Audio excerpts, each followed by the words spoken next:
Hi friends, welcome to Ap4Menu. கொஞ்சம் டிஃப்ரெண்ட்டான பாசி கறி எப்படி பண்ணுறதுன்னு நம்ம இன்னைக்கு பார்க்க போகிறோம். என்னங்க பாசி கறி அப்படின்னதும் குழப்பமாக இருக்குதா? வீடியோவை கடைசி வரைக்கும் பாருங்கள், உங்களுக்கே இந்த பாசி கறினா என்னன்னு புரியும்.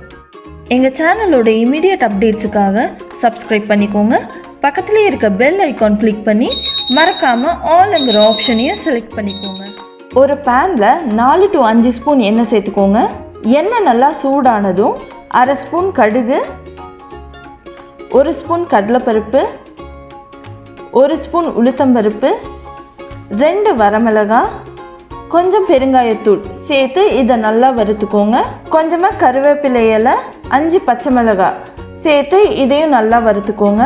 இந்த பச்சை மிளகாய் தாங்க இந்த கறிக்கான மொத்த காரத்தையும் தரப்போகுது. அதனால உங்கள் காரத்துக்கு ஏற்ற மாதிரி பச்சை மிளகாயை சேர்த்துக்கோங்க.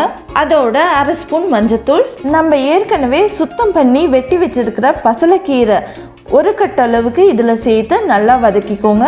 கீரையில் இருக்கிற தண்ணி எல்லாம் வற்றி கீரை நல்லா இந்த மாதிரி சுருண்டு வர வரைக்கும் வதக்கிக்கோங்க. ஏற்கனவே குக்கரில் உப்பு மஞ்சத்தூள் சேர்த்து 3 விசிலுக்கு வேக வச்ச சேனைக்கிழங்க இதோட சேர்த்து நல்லா கலந்து விட்டுக்கோங்க. இது இப்படியே மூடி போட்டு ஒரு 5 நிமிஷத்துக்கு கீரையோட நல்லா வேக விடுங்க. இந்த சேனைக்கிழங்கு குழஞ்ச மாதிரி இருந்துச்சுனாலும் நீங்கள் ஃபீல் பண்ண வேணாம், குழஞ்சாலும் இந்த கறி நல்லா தான் இருக்கும். அப்படி உங்களுக்கு குறையாமல் வேணும் அப்படின்னு ஃபீல் பண்ணிங்கன்னா நீங்கள் குக்கரில் சேனைக்கிழங்கு வேக வைக்காமல் ஒரு ஓப்பன் பாட்டில் வச்சு வேக வச்சு இதில் சேர்த்துக்கலாம். ஒரு சின்ன லெமன் சைஸுக்கு புளி ஊற வச்சு அந்த புளி தண்ணியை இதில் சேர்த்து நல்லா கலந்து விட்டுக்கோங்க. இந்த புளி தண்ணியோடு சேர்ந்து இன்னொரு 3 நிமிஷத்துக்கு இந்த கிழங்கு கீரை எல்லாமே நல்லா வதங்கட்டும். இப்போது நம்மளோட சீக்ரெட் இன்க்ரீடியண்ட், 1 ஸ்பூன் கடுகை ஒரு 10 நிமிஷத்துக்கு தண்ணியில் ஊற வச்சுக்கோங்க. ஊற வச்ச கடுகை இந்த மாதிரி ஒரு இஞ்சி இடிக்கிறதுல சேர்த்து நல்லா பேஸ்ட் மாதிரி நச்சுக்கோங்க. நல்லா பேஸ்ட் ஃபார்முக்கு இந்த கடுகெல்லாம் ஆனதும் அதோட 1 ஸ்பூன் எண்ணெயும் சேர்த்து நல்லா கலந்து விட்டுக்கோங்க. இப்போது அரைச்சி வச்சிருக்கிற கடுகு பேஸ்ட்டை கறியில் சேர்த்து நல்லா கலந்து விட்டுக்கோங்க. இந்த கடுகு பேஸ்ட் உங்களோட இந்த பாசி கறிக்கு ஒரு டிஃப்ரெண்ட்டான ஃப்ளேவர் கொடுக்குங்க. இது ரொம்ப ரொம்ப முக்கியமான ஸ்டெப்புங்க.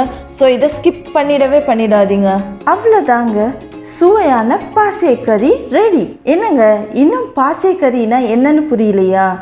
பானா பசலைக்கீரை, சேனா சேனைக்கிழங்கு. ஸோ இது ரெண்டையும் வச்சு நம்ம இன்னைக்கு கறி செஞ்சதுனால இதோட பேர் பாசி கறி. இதை நீங்கள் அன்பாக பாசக்கறின்னு கூட சொல்லலாம். ஸோ இந்த பாசி கறியை பாசமாக நீங்கள் ட்ரை பண்ணி எப்படி வந்ததுன்னு மறக்காமல் கமெண்ட்ஸில் சொல்லுங்கள். இந்த வீடியோ உங்களுக்கு பிடிச்சிருந்தா ஒரு லைக் கொடுங்க. தேங்க்யூ.